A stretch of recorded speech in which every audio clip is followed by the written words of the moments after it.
아침 햇살 114. 트럼프는 미친놈이 아닐 수 있다. 도널드 트럼프 미국 전 대통령은 여러모로 화제를 모으는 인물입니다. 트럼프 대통령은 대선 패배 후 탄핵 위기에 놓였습니다. 민주당이 트럼프 대통령의 임기가 끝났음에도 탄핵을 추진하는 이유는 다음 대선에 출마하지 못하도록 막기 위해서입니다. 미 상원에서는 미국 현지 시간으로 2월 9일에 탄핵 심리를 본격화한다고 합니다. 과연 어떻게 될까요? 이대로 트럼프 대통령은 정계에서 사라지게 될까요? 글을 쓸 시점에서는 탄핵 심리 결과가 나오지 않은 상황이었습니다. 현재로서는 트럼프 대통령의 탄핵은 부결된 것으로 나왔습니다. 트럼프 대통령을 평가하는 데서는 여러 가지 해석이 있습니다. 누군가는 트럼프더러 미쳤다고 평가하고 어떤 이는 트럼프를 미 기득권에 도전하는 돈키호테처럼 여기기도 합니다. 심지어는 러시아의 첩자라는 설도 있습니다. 한편 일각에서는 트럼프 대통령이 미국의 독점 자본가로부터 모종의 임무를 받았다는 미 독점 자본 기획설, 이하 기획설이라고 하겠습니다. 기획설을 주장하기도 합니다. 독점 자본주의 세력이 위기에 빠지자 이를 타개하기 위해 트럼프를 내세웠다는 것입니다. 이번에는 바로 이 기획설에 대해서 자세히 살펴보고자 합니다. 트럼프가 등장하게 된 배경. 미국은 세계 초강대국이자 제국주의 나라라고 합니다. 미국은 자기를 정점으로 하여 자본주의 진영의 질서를 재편했습니다. 미국은 세계를 통제하기 위해 여러 하위 동맹을 두고 있습니다. 유럽에는 나토, 북대서양 조약기구를, 오늘날 아시아에서는 인도태평양 전략을 추진하는 시기입니다. 미국이 힘이 셀 때는 하위 동맹을 거느리는 것이 수월했습니다. 미국은 자신에게 복종하는 세력에게 그만한 콩고물을 떨어뜨릴 수 있었습니다. 미국이 냉전 때 유럽 자본주의 나라에 대대적인 경제 지원을 했던 마셜 플랜이 그 대표적인 사례라고 할 수 있습니다. 그런데 이제는 미국이 어려움에 빠지게 되면서 미국 중심의 세계 질서를 유지하기 어려워졌습니다. 미국이 경제 부흥을 주도하기는커녕 미국에서 터진 2008년 서브프라임 모기지 사태가 전 세계를 경제 위기에 빠뜨리기도 했습니다. 미국은 몰락해가는 상황에서도 하위 동맹을 계속 통제하기 위해서 대책을 마련해야 했습니다. 이 과정에서 미국 대통령은 이른바 주먹 형사와 담배 형사처럼 필요에 따라 역할을 분담하곤 했습니다. 주먹 형사와 담배 형사는 경찰이 역할을 분담해 피의자를 대하는 걸 비유한 것입니다. 주먹 형사는 고압적인 태도로 피의자를 굴복시키고 담배 형사는 피의자에게 담배를 권하며 편을 들어주는 채 하며 피의자를 구슬립니다. 이처럼 미국도 자기의 필요에 따라 바로 이 주먹 형사와 담배 형사 같은 역할극을 한다는 것입니다. 2001년에 집권한 조지 부시 대통령은 대표적인 주먹 형사라고 할 수 있습니다. 부시 대통령은 집권하자마자 이란, 이라크, 북한을 악의 축으로 꼽으며 강경 정책을 폈습니다. 그리고 아프가니스탄과 이라크를 침략했습니다. 그러면서 부시 대통령은 동맹국들을 향해 이제 세계의 모든 국가들은 결단해야 한다. 우리 편에 설 것인가 아니면 테러리스트의 편에 설 것인가 라며 전쟁에 동참하지 않으면 적의 편을 든 거라고 윽박질렀습니다. 그야말로 깡패 같은 모습이었습니다. 부시 대통령의 후임으로 집권한 버락 오바마는 담배 형사에 빗댈 수 있습니다. 오바마 대통령은 이른바 스마트 외교를 표방했습니다. 일방적인 외교를 버리고 적대 국가와도 적극적으로 소통한다는 것입니다. 오바마 대통령은 G20 회의에 가면서도 각국의 목소리를 경청하러 간다 라고 겸손한 태도를 보였습니다. 서로 적대적이었던 베네수엘라의 차베스 대통령과 만나 악수를 하기도 했고 드미트리 메드베데프 러시아 대통령에게서 경청할 줄 아는 사람이라는 칭찬을 받기도 했습니다. 오바마 대통령은 2009년 대통령에 취임하자마자 핵무기 없는 세상을 주장해 노벨 평화상을 수상하기도 했습니다. 이런 모습을 보면서 세계인들은 오바마 대통령을 진보적이고 합리적인 사람으로 여겼습니다. 한겨레는 2009년 4월 20일 사설 세계 지형 바꾸는 오바마 스마트 외교에서 오바마 대통령의 스마트 외교가 희망을 불러일으키고 있음은 분명하다라면서 기대를 드러내기도 했습니다.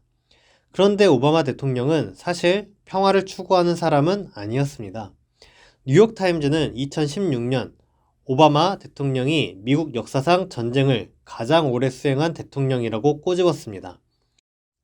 오바마 대통령은 이라크전과 아프간전을 비롯해 파키스탄, 시리아, 리비아, 예멘, 소말리아에서 임기 내내 전쟁을 벌였습니다. 오바마 대통령은 한반도 핵 문제 해결도 거부했습니다. 부시 정권 시절 북한과 미국은 9.19 공동성명을 합의한 바 있습니다. 한반도 평화체제 구축과 비핵화에 합의한다는 내용입니다. 우여곡절은 있었지만 미국은 북한을 테러 지원국에서 제외하고 북한은 영변 핵시설 냉각탑을 폭파하는 성과를 이루기까지 했습니다. 그런데 오바마 대통령은 9.19 공동성명을 이행하지 않았고 북한의 대화 제의를 무시했습니다. 부시 정권 시절 이룬 성과는 모두 무의로 돌아갔습니다. 오바마 대통령은 한미합동 군사훈련으로 북한을 압박하고 경제 제재를 더해갔습니다. 북미 관계는 좋아질 수가 없었죠. 많은 대한민국 국민은 오바마 대통령이 북미 관계를 합리적으로 풀어갈 거라는 기대를 하기도 했지만 그 기대는 여지없이 산산조각 났습니다. 이를 보면 오바마 대통령은 양의 탈을 쓴 늑대에 불과했다고 할 수 있습니다. 기획설은 트럼프 대통령도 미치광이가 아니라 주먹 형사의 역할을 한 것이라고 주장합니다. 미국은 경제 위기가 너무 심각한 나머지 동맹국을 돌보기는커녕 동맹국의 돈을 강탈해 와야 할 지경이었습니다. 동맹국의 돈을 강탈하면 동맹국이 반발할 건 뻔합니다. 기획설은 트럼프 대통령이 등장한 건 바로 이런 배경에서라고 주장합니다. 트럼프 대통령은 미치광이 전략으로 동맹국을 단단히 잡돌이했습니다. 우리나라는 물론이고 전통적인 우방국인 유럽 국가들에게도 무리한 요구를 하기 일쑤였습니다. 예를 들어 트럼프 대통령은 유럽이 너무 미국에 의존한다면서 유럽이 더 많은 방위비를 내야 한다고 강요한 바 있습니다. 그 결과 독일은 국방비를 무려 11%나 인상하기로 합의했습니다. 하지만 트럼프 대통령은 그마저도 너무 적다며 독일 주둔 미군을 감축하겠다고 선포했습니다. 트럼프 대통령은 미치광이 전략으로 동맹국을 거침없이 압박하고 참기 힘든 모욕을 주었습니다. 그렇게 해서 트럼프 대통령은 동맹국을 압박해 경제 이익을 빼내는 데 성공했습니다. 세계인들은 트럼프 대통령을 비난했지만 트럼프라는 개인이 문제라고 여기고 미국 중심의 세계 질서에서 벗어나는 대로 나아가진 않았습니다. 이렇게 보면 트럼프 대통령은 주먹 형사의 역할을 잘 해냈다고 볼 수 있습니다. 트럼프 대통령이 주먹 형사라면 바이든 대통령은 담배 형사라고 할 수 있습니다. 바이든 대통령은 미국이 돌아왔다 라고 떠들어댔습니다. 하지만 바이든 대통령은 트럼프 대통령과 다를 게 없습니다. 앞서 소개한 주독 미군의 예를 봅시다. 바이든 대통령은 트럼프 대통령이 망가뜨린 동맹을 재건할 것이라며 주독 미군 감축을 취소시켰습니다. 그러나 바이든 대통령은 국방비를 인상하라고 강요한 것을 무효로 돌려주지는 않았습니다. 결과적으로 미국은 주독 미군 병력을 감축하지 않고 독일의 국방비 인상만 끌어낸 형국입니다. 사실 주독 미군은 독일을 위한 것도 아닙니다. 2020년 8월에 발표된 여론조사 결과에 따르면 독일 국민의 47%가 주독 미군 감축에 찬성하고 25%는 아예 주독 미군이 철수해야 한다고 답했습니다. 감축을 반대한 비율은 28%에 불과했습니다. 독일인들은 주독 미군 주둔을 싫어하는 것입니다. 결국 주독 미군도 감축하지 않고 독일의 국방비만 끌어올린 건 바이든 대통령과 트럼프 대통령이 합작해서 미국의 요구를 관철해낸 것으로 볼 수 있습니다. 미중 대결에서도 바이든 대통령과 트럼프 대통령은 별 차이가 없습니다. 트럼프 대통령은 중국이 매년 5천억 달러를 빼앗아간다, 계속되도록 놔둘 수는 없다 라고 말하며 중국과 대결을 폈습니다. 바이든 대통령은 미국의 번영, 안보, 민주적 가치에 가장 심각한 경쟁국인 중국의 도전에 정면으로 대응할 것이라며 극한 경쟁이 펼쳐질 것이라고 말했습니다. 결국 바이든이나 트럼프나 미국은 중국의 부상을 막기 위해 중국과 대결을 하겠다는 똑같은 소리를 하는 것입니다. 트럼프 대통령은 직설적이고 통속적으로 말했다면 바이든 대통령은 어렵게 말했다는 차이 정도라고 할 수 있겠습니다. 바이든 대통령은 담배 형사 역을 맡아 신사인 척, 동맹국을 위하는 척합니다. 세계인들에겐 돌아온 미국, 바이든 대통령이 무척 신사다워 보일 것입니다. 그러나 우리는 바이든 대통령에게 기대를 가지면 안 됩니다. 바이든 대통령에 대한 환상은 우리에게 독이 될 것입니다. 트럼프 대통령은 우리의 승인 없이는 아무것도 하지 않을 것이라면서 한미 워킹 그룹을 만들었습니다. 정부는 한미 워킹 그룹에서 대북 정책을 하나하나 허락 맡아야 했습니다. 주권 국가로선 참기 힘든 모욕이자 폭력적인 내정 간섭이었습니다. 새로 등장한 바이든 대통령은 트럼프 대통령이 지나쳤다면서 내정 간섭 조치를 철회할까요? 아마도 그렇지 않을 것입니다. 바이든 대통령은 겉으로는 한국 정부의 입장을 이해하는 척 하면서도 결국 자기가 원하는 대로 할 것입니다. 여기서 우리가 바이든 대통령은 합리적이어서 충분히 설득할 수 있을 것이다 라며 기대하게 되면 미끼를 문 물고기 신세를 면할 수 없게 될 것입니다. 트럼프 대통령은 한국 정부를 힘으로 협박했다면 바이든 대통령은 기대를 미끼로 한국 정부를 올가맬 것입니다. 미국 내부의 상황에서도 트럼프 대통령의 등장은 유용했습니다. 미국은 급식만 경제 위기를 겪고 있습니다. 트럼프 대통령은 임기 막바지인 2020년에만 4조 달러 어치의 경기 부양책을 썼습니다. 4조 달러면 미국이 서브프라임 모기지 사태 때 4년에 걸쳐 양적 완화를 한 금액과 같습니다.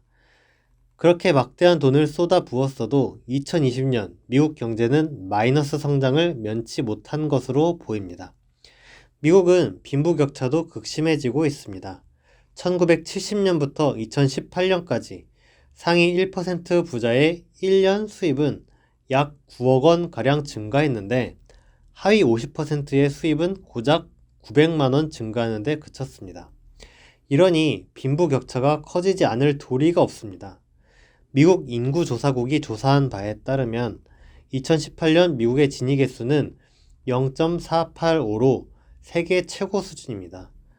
한국의 진위 개수는 2018년 0.345이고 유럽에서도 0.38을 넘는 곳이 없다고 하니 선진국 중에선 미국이 압도적인 1위라고 할 수 있습니다.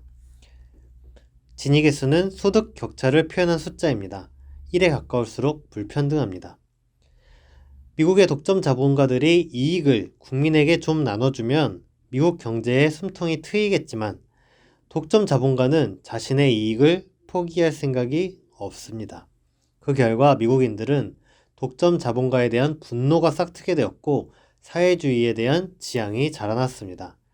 2019년 3월 미국 갤럽 조사 결과에 따르면 미국 국민의 43%가 사회주의는 국가에 좋은 일이 될 것이라고 답했습니다. 2018년 8월 미국 갤럽 조사 결과에서는 30세 미만 미국 청년 중 51%가 사회주의를 선호한다고 답했습니다. 자본주의를 선호하는 청년은 45%로 사회주의를 선호한다는 답변보다 적었습니다. 사회주의를 지향하는 미국인들은 거리로 나서기도 했습니다. 2011년 월가를 점령하라 라는 시위를 벌여 전 세계를 떠들썩하게 만든 것입니다. 정치에서도 사회주의 바람이 불었습니다. 버니 샌더스는 사회주의자를 자처하며 민주당 대선 후보 경선에 뛰어들어 열풍을 일으켰습니다. 샌더스는 경선 초반 지지율이 3%에 불과했지만 경선이 끝났을 땐 22개 주에서 승리했고 전체 대의원 중 39.5%의 지지를 얻었습니다. 그러나 이때 버니 샌더스와 함께 등장한 정치인이 바로 트럼프 대통령입니다.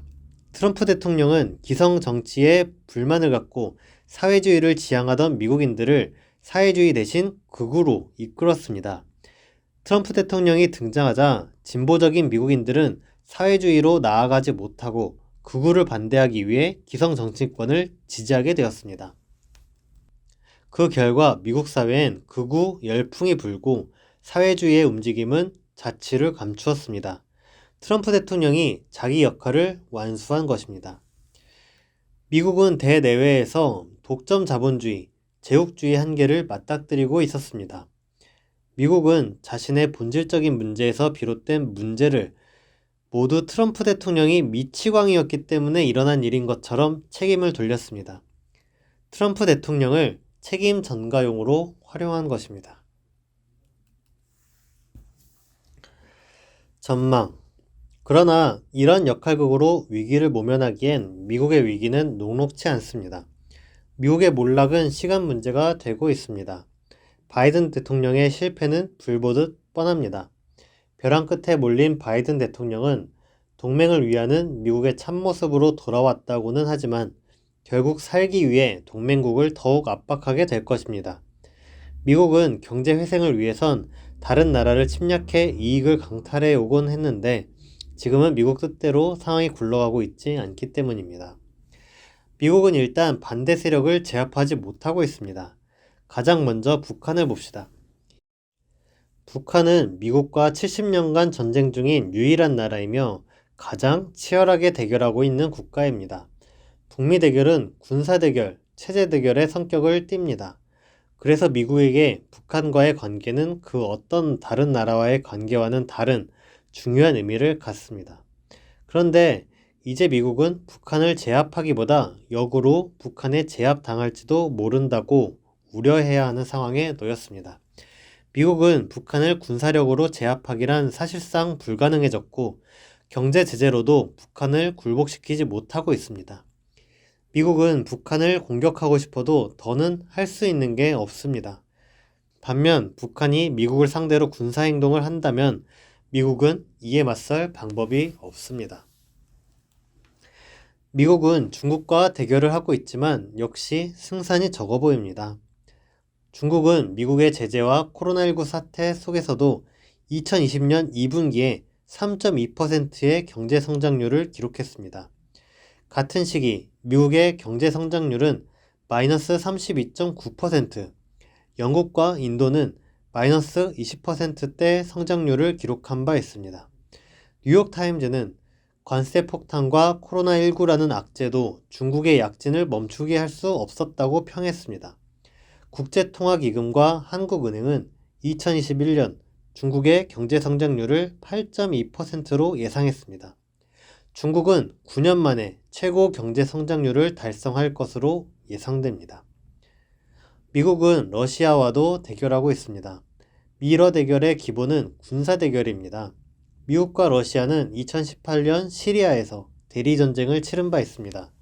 미국은 시리아 반군을 지원하고 러시아는 시리아 정부군을 지원했습니다. 이 대결은 결국 미국의 철군으로 막을 내렸습니다. 미국이 대리전에서 러시아에 꼬리를 내린 것입니다. 미국 CNN 방송은 최대 패배자는 미국이라고 지적했습니다. 러시아는 2018년에 핵 추진 순항미사일, 극초음속 순항미사일 등 슈퍼무기 6종을 공개했는데 미국은 2021년 현재도 이런 무기를 보유하지 못하고 아직 개발 중입니다. 미국이 러시아의 꽁무니를 따라가는 모양새인 것입니다. 미국은 경제 제재도 동원해 러시아를 압박하고 있지만 러시아를 굴복시키진 못하고 있습니다. 물론 미국이 제재를 하면 중국과 러시아는 타격을 입습니다. 하지만 제재는 중국과 러시아뿐만 아니라 동맹국, 특히 유럽연합에도 피해를 줍니다. 대표적인 사례로 독일을 봅시다. 중국은 독일의 주요 무역국입니다. 2019년 기준으로 중국은 독일의 제3위 수출국입니다. 수입을 합치면 중국은 독일의 가장 큰 교역국입니다. 월스트리트 저널에는 한 독일 경제 전문가가 왜 우리가 중국과 미국 가운데 양자택일해야 하나 라며 불만을 털어놓기도 했습니다. 독일은 러시아와도 해저 가스관을 연결하는 노르트스트림 2라는 사업을 추진하고 있습니다. 그런데 2020년 8월 미국 상원 의원들이 서한을 보내 노르트스트림 2 사업에 참여하는 독일의 항구 운영 회사를 제재하겠다고 밝혔습니다. 독일 정부는 내정 간섭이라며 반발하면서 미국이 제재를 하면 유럽연합 차원에서 보복하겠다고 엄포를 놓았습니다. 유럽은 그렇지 않아도 경제가 어려운 상황인데 미국의 경제 제재 때문에 피해를 보고 있습니다. 그래서 유럽 나라들이 미국에 반발하기 일쑤입니다. 유럽연합은 2020년 12월 30일에는 미국이 보란듯이 중국과 공식적으로 투자 협정을 체결하기도 했습니다. 앙겔라 메르켈 독일 총리와 아메뉴엘 마크롱 프랑스 대통령, 그리고 유럽연합 집행위원장 등이 시진핑 중국 주석과 서명했습니다. 유럽이 피해를 감수하고서라도 중국과 러시아와 교류를 끊게 하려면 무언가 보상을 해줘야 될 텐데 미국은 유럽에 떡고물을 안겨줄 입장이 아닙니다. 오히려 트럼프 대통령을 내세워 유럽을 착취해야 했던 상황입니다. 유럽은 중국과 러시아를 제재해 경제 피해를 안겨주는 미국에 점차 반발하게 되고 미국은 그런 유럽을 다독일 여력이 없습니다. 미국은 북한, 중국, 러시아와의 대결에서도 밀리고 있고 떠나가는 동맹국을 잡을 힘이 없습니다. 바이든 대통령은 무너지는 미 제국주의의 끝자락에 서 있고 여기에서 벗어날 방법은 보이지 않습니다. 바이든 대통령은 조기에 몰락할 가능성이 매우 큽니다. 몰락할 바이든 대통령은 곧 책임을 떠넘길 대상이 절실히 필요해지게 될 것입니다. 그리고 그 역할은 바로 트럼프 대통령이 맡게 될 것입니다. 이제 트럼프 대통령은 어떻게 될까요? 미국 상원에서 트럼프 탄핵안이 논의될 예정이지만 아마도 부결될 것으로 보입니다. 바이든 대통령 본인도 1월 25일 CNN 인터뷰에서 탄핵이 가결될 만큼 충분한 공화당 의원들이 찬성할 것으로 보지 않는다라며 비관했습니다. 민주당은 탄핵안이 부결될 걸 예상해 트럼프 불신임 결의안을 채택하겠다느니 하며 미리부터 대책을 모색하고 있습니다. 트럼프 대통령 탄핵안이 부결될 가능성이 큰 이유는 공화당 내에서 트럼프의 인기가 여전히 높기 때문입니다. 여론조사 기관 해리스 X가 1월 말 여론조사를 한 결과에 따르면 전체 응답자의 34%가 트럼프 대통령이 신당을 창당하면 지지하겠다고 대답했습니다. 공화당 지지층의 64%는 이 당에 가입하겠다고 대답했다고 합니다. 트럼프 대통령은 현재 플로리다주의 전임 대통령실이라는 이름의 사무실을 열었습니다. 퇴임한 대통령이 대통령실이라는 이름을 단 사무실을 열고 정치 행보를 이어가는 것은 전대미문의 행보입니다. 트럼프 대통령은 퇴임 후에도 바이든 대통령보다 더 언론의 주목을 받는 듯합니다. 선거에서 바이든이 승리하고 트럼프는 패배했지만 바이든 대통령은 아직도 트럼프의 그림자에서 벗어나지 못하고 있습니다. 트럼프 이슈는 바이든 대통령보다 훨씬 자극적이고 대중의 관심을 받습니다. 트럼프 대통령은 여전히 살아있는 것입니다. 미국 전가에서는 트럼프 대통령의 정치 인생이 끝났고 감옥에 가게 될 것이라는 설도 있습니다. 하지만 트럼프 세력은 여전히 살아남아 계속 영향을 미칠 가능성도 적지 않아 보입니다. 기획설이 진실이라면 바이든 대통령이 미국을 운영하는 데서 실패할 경우 미 독점 자본가들이 트럼프 대통령을 구원투수로 다시 등판시키게 될지 모릅니다. 기획설을 눈여겨볼 필요가 있는 이유입니다. 오늘 아침 햇살은 여기까지 하도록 하겠습니다. 감사합니다.